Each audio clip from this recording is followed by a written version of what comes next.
मित्रों नमस्कार। मैं सत्य 999 सतीश शर्मा, आपका दोस्त, पीस एंड प्रॉस्पेरिटी कोच।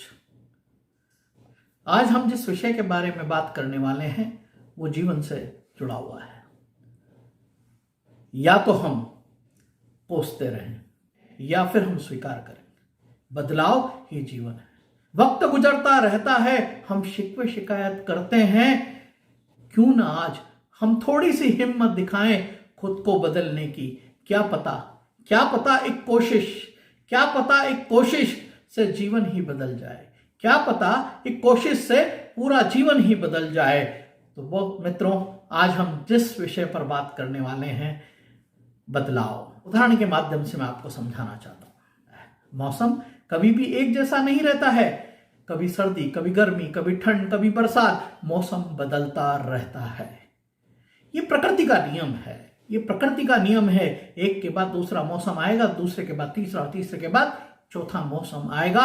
अनिश्चितताएं मौसम में हमेशा बनी रहेगी। जब भी बदलाव होता है, हम बदलाव कोसते नहीं हैं। जब भी मौसम का बदलाव होता है, हम मौसम को कोसते नहीं, बल्कि परिवर्तन को स्वीकार करते हैं और खुद को उसके लिए तैयार करते हैं। वैसे ही जीवन की बात है। अगर हमारे जीवन में कोई बदलाव आए तो हमको भी अपने आप को तैयार करना पड़ेगा, कोशिश करना पड़ेगी और प्रयास करना पड़ेगा। कैसे?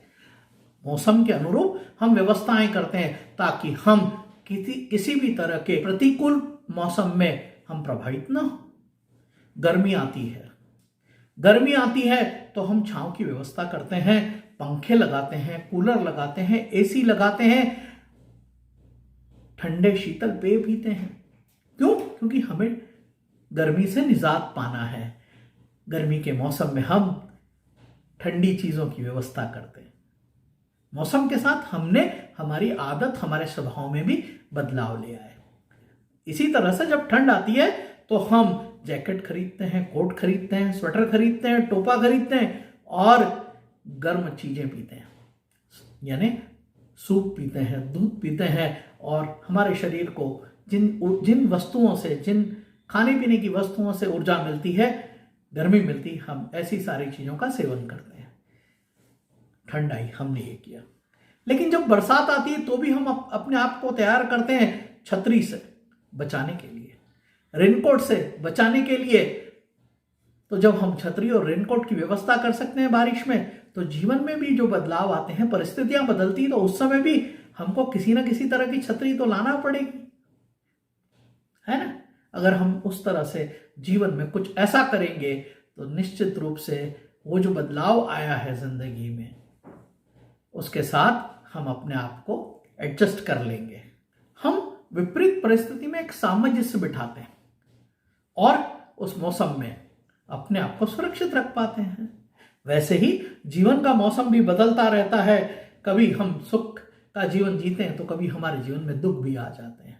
कभी हम आर्थिक रूप से बहुत संपन्न होते हैं, किन्हीं परिस्थितियों में हम आर्थिक विपन्नता को भी जीते हैं। तो क्या विपरीत परिस्थिति में मुसीबतें जब आए तो क्या हम घबरा जाएं? विपरीत परिस्थिति में जो मुसीबतें आती है तो क्या हमको इसमें घबराना चाहिए? बिल्कुल हमें नहीं घबराना चाहिए। क्यों? मुसीबतें आती है तो हम घबरा क्यों जाते हैं? क्यों निराश हो जाते हैं? क्यों हम अनुकूल परिस्थितियों को पैदा नहीं कर पाते हैं? जरा विचार कीजिए। थोड़ी सी धूप आई जीवन में, थोड़ी सी भी धूप आई, गर्मी आई, तो क्या करते हैं? ज्योतिष के पास चले जाते हैं, हम अपने भाग्य को कोसने लगते हैं, लोगों को उसके लिए जवाबदार बनाने लगते हैं। तो क्या कोसने से हमारी समस्या का समाधान हमारे पास है? आप अपने आप से पूछिए, ऐसा क्यों? आखिर ऐसा क्यों? अगर आप संपूर्ण परिस्थितियों का आकलन करेंगे तो पाएंगे, अगर हम संपूर्ण परिस्थिति का आकलन करेंगे तो हम पाएंगे कि जिन समस्याओं से हम डर रहे हैं, भयभीत हैं, उन्हीं में उनका समाधान छुपा हुआ है। हमें किसी भी विपरीत परिस्थिति में घबराने से, चिंता करने से, निराशा में डूब जाने से कुछ हासिल नहीं होने वाला है। जीवन में अगर आगे बढ़ना है तो हमें विवेक के साथ सोचने की आवश्यकता पड़ेगी, धैर्य रखना पड़ेगा, संयम रखना पड़ेगा, शांत मन से समस्या पर चिंतन मनन करना पड़ेगा और समाधान की ओर कदम अग्रसर बढ़ाना पड़ेंगे। हमें चिंतन करना पड़ेगा, मनन करना पड़ेगा और समाधान की ओर कदम बढ़ाना पड़ेगा। निराश होने की जरूरत नहीं है, घबराने की जरूरत नहीं है, डरने की जरूरत नहीं है। समाधान निकाला जा सकता है, समाधान निकाला जा सकता है शांत मन से, धैर्य के साथ, संयम के साथ, तो हम समाधान जरूर निकाल लेंगे। परेशानी तब होती है जब समाधान से ज्यादा समस्या की चिंता हम करने लगते हैं। समाधान से ज्यादा हम समस्या की चिंता करने लगते हैं। जब हम समाधान से ज्यादा समस्या की चिंता करने लगेंगे तो क्या हम अपने जिंदगी में आगे बढ़ पाएंगे? नहीं ना। करना क्या है? ऐसे समय में समस्या पर नहीं बल्कि समाधान पर विचार करने की आवश्यकता है। ऐसे समय में समस्या पर नहीं, समाधान पर विचार करने की आवश्यकता है और चिंतन मनन करते हुए एक रास्ता निकालने की आवश्यकता है। गहन चिंतन करेंगे तो पाएंगे समाधान आप ही के पास है। समस्या किसकी है? आपकी। तो समाधान किसके पास होगा?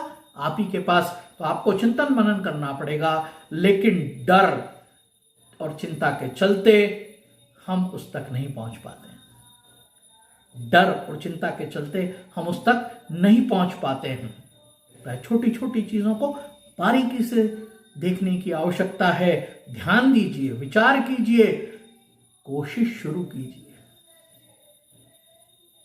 हल जरूर निकलेगा। कोशिश कीजिए, विचार कीजिए, चिंतन कीजिए, ध्यान दीजिए, समाधान जरूर निकलेगा। जिंदगी भी मौसम की तरह है। जिंदगी भी मौसम की तरह है, कभी धूप आती है, कभी छांव आती है। जिंदगी भी मौसम की तरह है, कभी धूप आती है, कभी छांव आती है। सुख का मौसम आए तो घमंड मत करना, और अगर दुख का मौसम आए तो सब्र जरूर रखना। अगर दुख का मौसम आए तो सब्र जरूर रखना। सब्र रखते हो तो जिंदगी हर मौसम में आपको जीत मिलेगी, आप विजय अवश्य होंगे। क्यों तड़पें और संताप करें? क्यों तड़पें और संताप करें? सुख दुख तो आना जाना है। सुख दुख तो आना जाना है, फिर कष्टों का क्यों विलाप करें? हिम्मत कभी न हारो मन की, स्वयं पर अटूट विश्वास रखो, तो जीवन में आने वाले बदलाव, मुसीबतें आपसे दूर चली जाएगी। मौसम बदले,